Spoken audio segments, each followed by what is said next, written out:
Welcome to the Professor's Garden. It was named the Professor's Garden because Ruskin was a professor at Oxford University, and it was the garden that he would be most likely to be found in. It's actually very close to the house, so it was easy for him to just wander out of the house and up to this garden to undertake his studies and his interests in botany and to explore different ideas, because Ruskin's gardens are gardens of ideas. The thought behind the Professor's Garden is that it's the right size for the average country labourer to have under their own control. A lot of people in the country work on the land, but they work on other people's land. And so it was important to Ruskin to understand what land they could have for themselves and what they could do on that land that would be a benefit to them, both body and soul. Ruskin cared deeply for the sustenance of the spirit of the working person as well as for the sustenance of their body.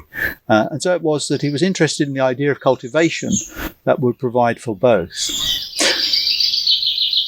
The Professor's Garden was an experimental garden. The plantings in it were varied and continually changed, and so it continues that process today. Many of the plantings here are experimental or have a thought process behind them. Ruskin was particularly concerned with the ideas of Charles Darwin and Darwin's prescriptions about the role of competition in nature. For Ruskin, competition was the rule of death and isolation and separation, whereas cooperation was for Ruskin the law of life. So Ruskin was concerned not to look at competition in nature, but the way in which nature collaborates between species and different animals, different plants, find accommodation with one another in a relationship. And he was particularly interested in that because he also was interested in the relationship of man to nature. So for Ruskin, the exploration of the way in which plants grow together and create mutually sustaining environments is an intensely ecological idea, which was very important to him. Today we know this as companion planting, was the idea that plants, when put together, will find an accommodation with one another and actually create a mutually beneficial ecosystem. So that was one of the areas that Ruskin explored. He actually wrote deeply about this subject in what he called the law of help.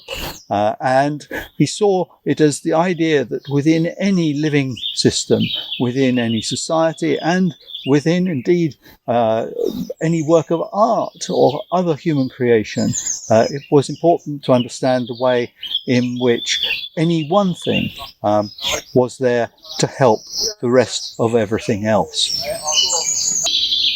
The rather ancient stone structure that sits at one side of the Professor's Garden and looks a little bit like a bus shelter is in fact the bee house.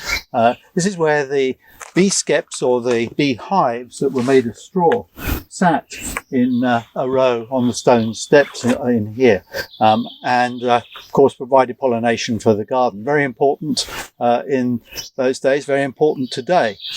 The beck, or stream that runs at the other end of the Professor's Garden, is known as Bee House Beck. It's clear that beehives have been here for a very long time. So we're in the Professor's Garden and we're in this lovely sort of glade with all these different green textures around us. It's really, really pleasant. But within the garden we've got some smashing plants as well. We've got a lovely magnolia over there, a more unusual magnolia. And then we've got this whopping clematis, this purple clematis up here. Combined with a lot of more ornamental things that we just know grow really well in the Lake District, like we've got the Regersia again, and we've got Ligularia again. So some plants are dotted throughout the estate. We've got some lovely comfrey. So one of the things about this area is it's sort of laid out like a utility garden in some ways, and they really definitely have a beauty all of their own, but it's not necessarily laid out for grand vistas or, you know, for a fine view. So it's much more sort of enclosed and much more the sort of garden that makes me want to potter around. I'm hoping to run some experiments in here. I have an idea for trialling different types of peat-free compost, for example, and also for testing out how including biochar versus normal charcoal. So we really want to start doing some little experiments in here at some point. Because this is the sort of potter around space where you might have some ornamental planting, have some experiments and some food. It's that sort of mixed use space in my mind, which is really charming. So it's got a very cottage gardeny feel in that way.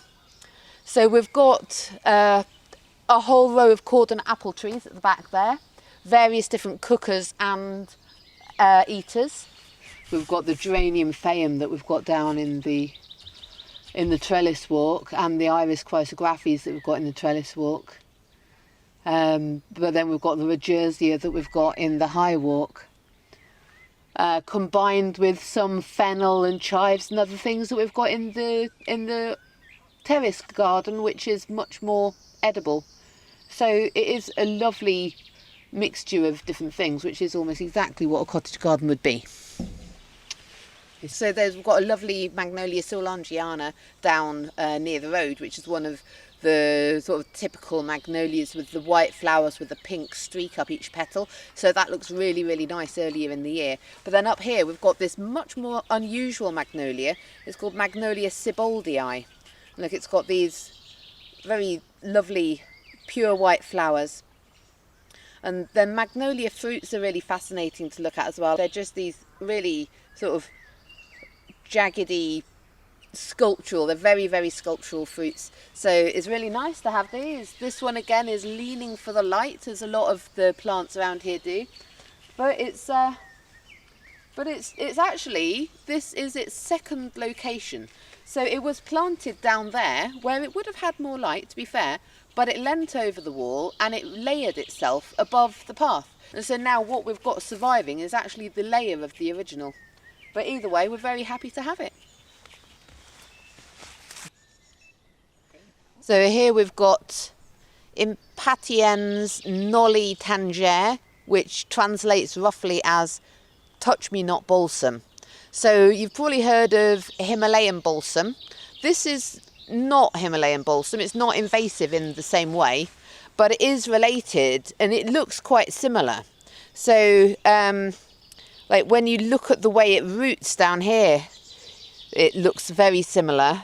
And then even the leaves, whilst it isn't invasive, locally it's very, very common. So I weed out this plant from almost everywhere I go.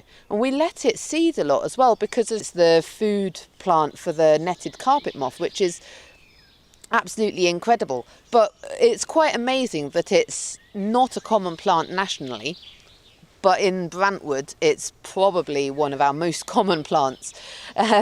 So it will do the same sort of explosive seed thing that Himalayan balsam does. And it grows very, very quickly. It likes disturbed soil. So we have a few areas where we deliberately disturb the soil, and this is one of them. And there's a couple of other areas where we deliberately encourage this plant. And it is a little bit like Busy Lizzie or Himalayan balsam, but it's yellow. So at this stage in its growth, it's got these very, very fragile, fleshy stems. So whilst it seeds itself very, very freely, it's not actually difficult to get rid of.